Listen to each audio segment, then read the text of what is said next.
talk about what we did in our past sessions. So, yes, can someone tell me what did we do in our past session? Quickly.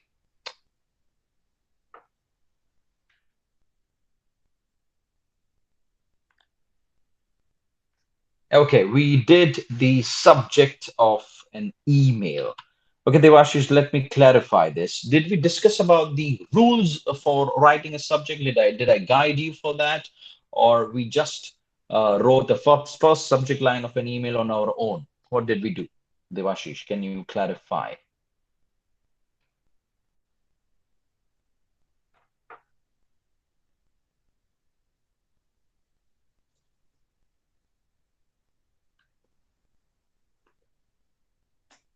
Yes, can we clarify, or can someone clarify that?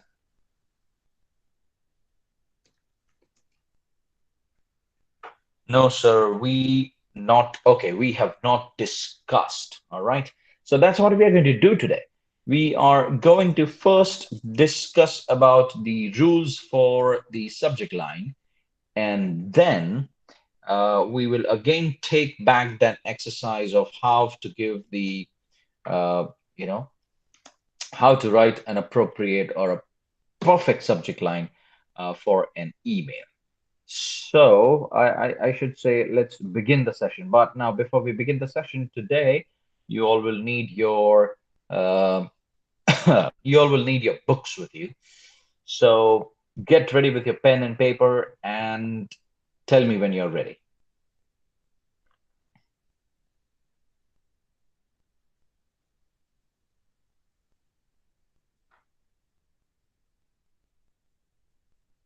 Okay, some of you are already ready, and I can see that.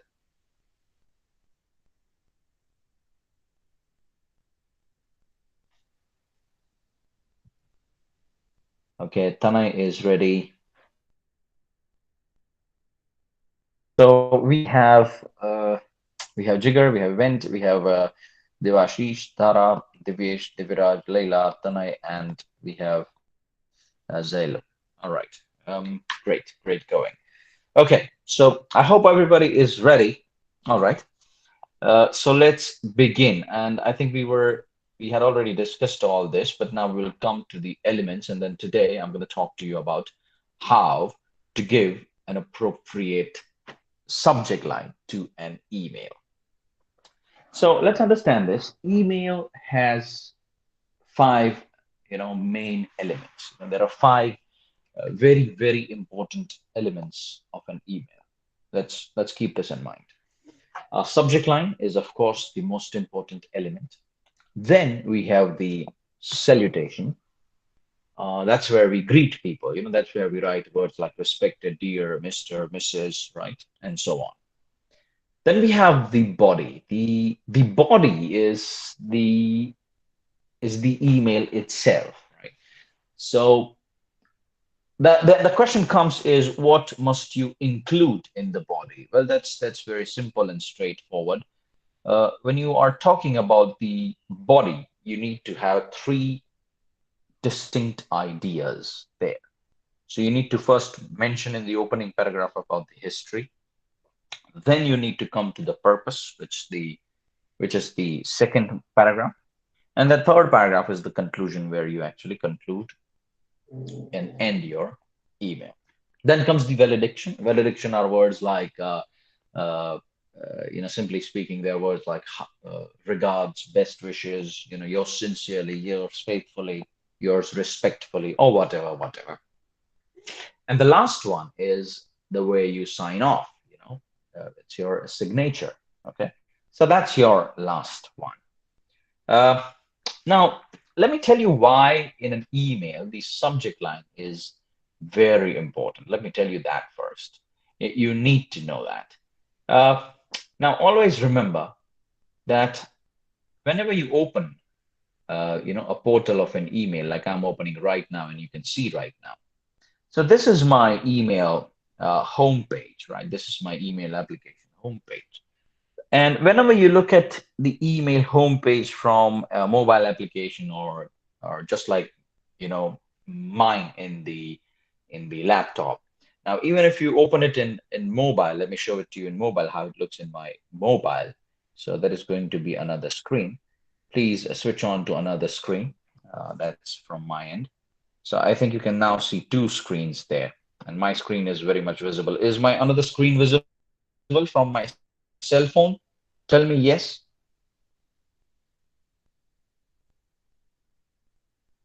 Yes, it is. So now let me show you how it looks on my cell phone. So in my cell phone, this is my cell phone, you can see that. And here, if I open up, now this is how it looks on my cell phone, right? So see, most importantly, and if you observe, uh, you will always see the subject line first in an email, right? So if I check like let's say if I check a random email, like if I'm checking this email, this is an email from Sonal ma'am from HR department, and look at the subject line: Corona positive alert and the name of the person. So now that's the subject line. See, now subject line is very important. The reason I'm showing you this is this tells me, when I'm reading the subject line, it tells me immediately if I open my other, emails. Now look at these emails. These are, other emails. Let me show you one email from Cambridge if I have that. I may have many actually. Yeah, look at that. So resources for your new English classroom. Look at this one. See, look at that subject line. So now if I read this subject line, I know even without opening an email that what is the email all about, right? So the subject line is very important because even before opening an email, it tells me everything about an email. So what I'm trying to say here is 3 points, very important. Your subject line should be to the point. Your subject line should be very, very specific about what you're writing an email about. And your subject line should be an overall idea of an email. Nothing should be left out. If you want to say something, say everything with the help of your subject line. Now, let me tell you why. Why do we do this? Why do we need to do this? We need to do this because, let's say, a random example, I'm writing an email to Leela, and Leela is in one of the meetings, right? She is maybe in one of the meetings with the team members, of professionally.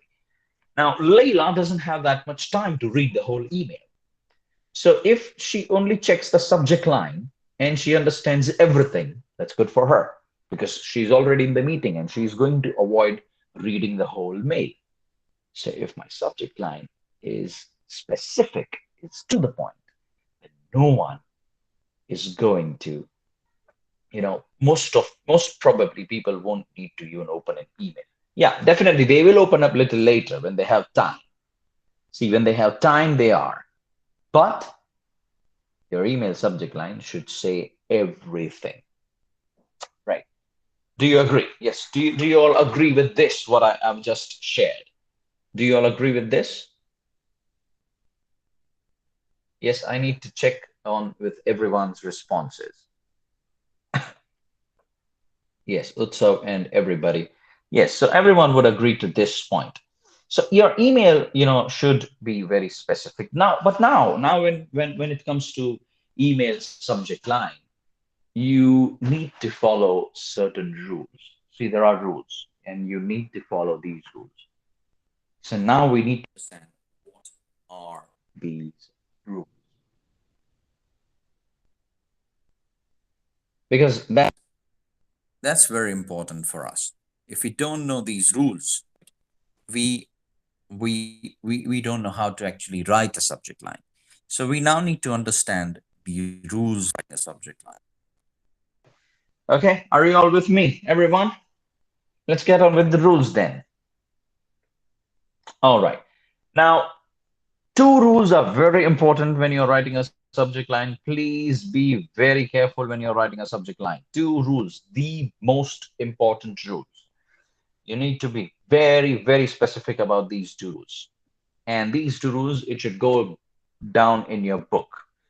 Uh, Rule number one, your email subject line must not be more than 8 words. See, now this is very fundamental. This is very specific. They are very specific when they are saying this. Your email subject line cannot be more than 8 words. It can be less, but it cannot be more. This is very specifically said, right? Second rule, as you can see there, an email subject line must not carry a personal pronoun I. Now you cannot use I, right? So in these two segments, they are very specific. And these rules are given, they are all laid down by ALTE. ALTE is the Association of Language Testing of Europe. So those, students who are taking IELTS and those who are taking any other international exams, they need to follow these rules because that's what it's all about. That's what English is all about. That's what email is all about. So two rules, very, very fundamental, and you should all agree to this if you understand. One, not more than 8 words. Two, you cannot use I. Now, the second rule might sound a little fussy to someone. You may think that, why can I not use I? But you know what? This is not the only formal writing where you cannot use I. There are also many other formal settings where you are not allowed to use I. The best example I will give to you, the best example is when you're writing your own resume for your interviews. See, when you're writing a resume, you write the career objective or the career goal or the objective statement. Yes, do we write an objective statement in our resume? Yes, that's I think the first section of a resume. Yes, all of you.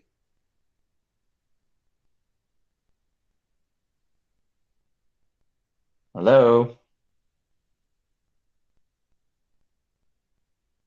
Yeah, that's the first section. So that's where you're writing your I think that's where you're writing your objective statement. Now you know what, in a resume you cannot use I in the subject objective statement. So in an objective statement you cannot use I even in your resume. So see, there are many formal settings, there are many formal writings where you cannot actually use personal pronoun I. The reason being, it's simply just because these are all formal, I should say these are all formal discourses, whether it's writing or speaking, doesn't matter. But you cannot use I. Now, the big question. Following these two rules, how can I write an effective subject line? This is the time where I give you a tip, okay? It's going to be a tip for you. Now, what I'm going to discuss now, it's not a law, it's not a rule, but it's kind of a tip for everyone. So are you ready to take the note of the tip, which I'm going to give it to you? And it's not a rule, so it's not necessary that you need to follow that, but still, I need to ask, are you ready for the tip, everyone?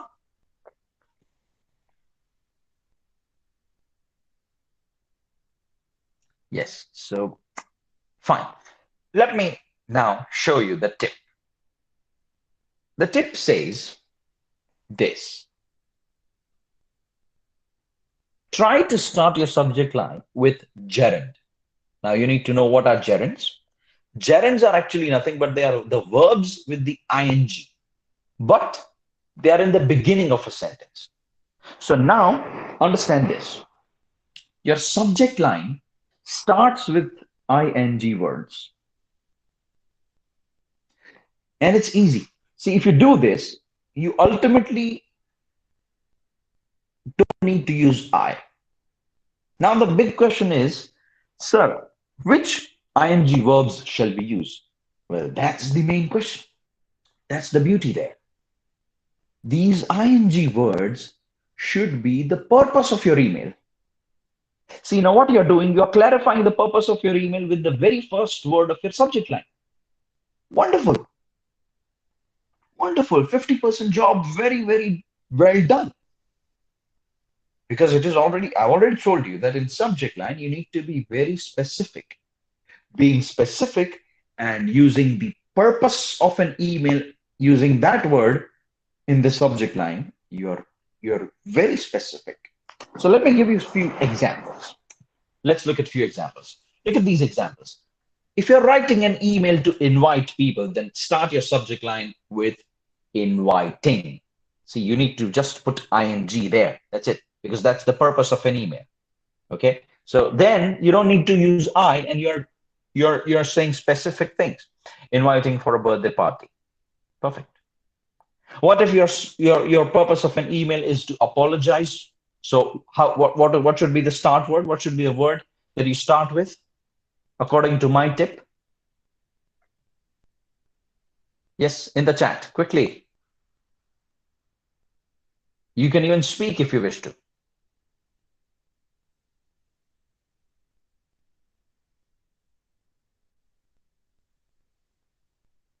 No, what is the word that I'm looking for? If I'm writing an email to apologize, then which word shall I use in the beginning of a subject line? Yes, there goes Utsav. So with apologizing, see, so apologizing for my misbehavior in the yesterday's class. Perfect.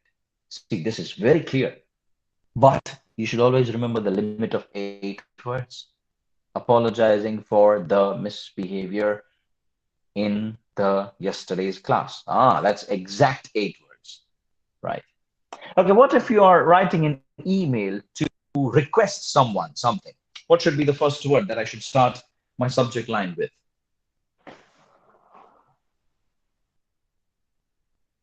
Chat is very slow today.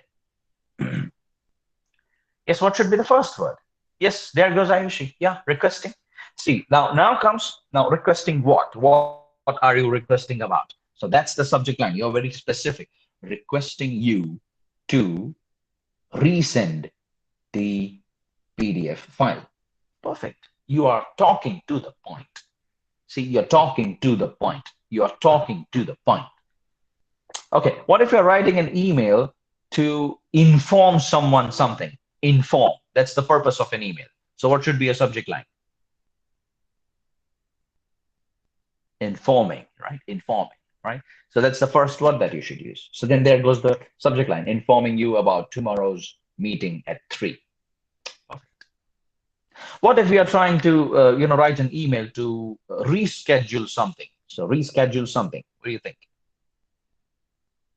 Rescheduling, right? See, rescheduling. Rescheduling today's meeting to 4:30. So now I know that, okay, there was one meeting somewhere at 12. Now that meeting is rescheduled to 4:30. If I'm in some important, meeting, I don't need to even read the whole email because I have read the subject line, and subject line is to the point. So see, that's the beauty of subject line. If you write a proper and appropriate subject line, everything is good, everything is perfect. Now, what we will do is we are going to have some practice writing some subject lines. Are you ready for doing that? Yes, everybody? Ready? Yes, I think you are all ready now. So we will look at 3 different emails, and then we will try to write the subject line for those 3 different emails. First email is the same email which you've done earlier, but that practice was without my guidance. Now I've given you guidance. Now I've told you the rules, I've given you the tip. The rule you should remember, 2 rules, not more than 8 words. Don't use I. And the tip, try to start with the purpose ing. All right, the purpose of an email should go with ing. So let's try the first email. All right, there you go. How much time do you need? Yes, this email, 5 minutes or 2 minutes or 3 minutes? What do you think? Quickly, tell me in the chat. Tell me in the chat. Tell me in the chat.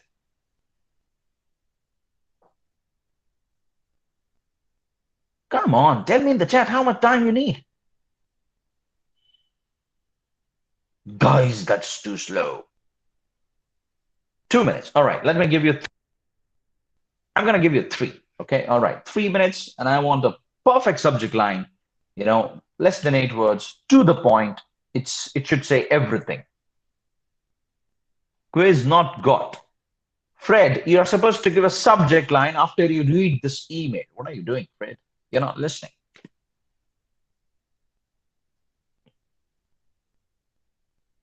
All right, 4 minutes. I'm going to give 4 minutes.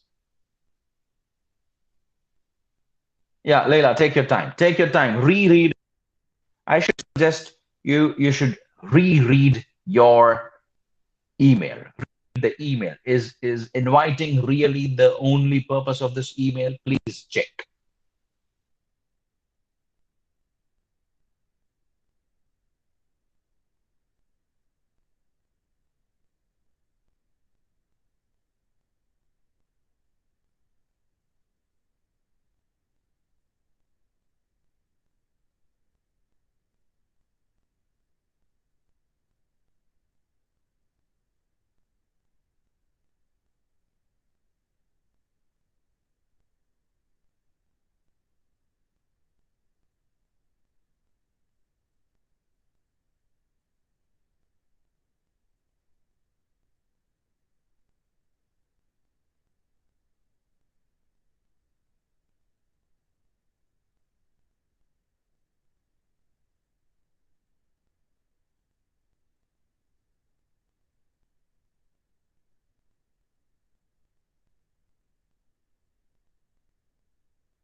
Hello, sir.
Hello, sir.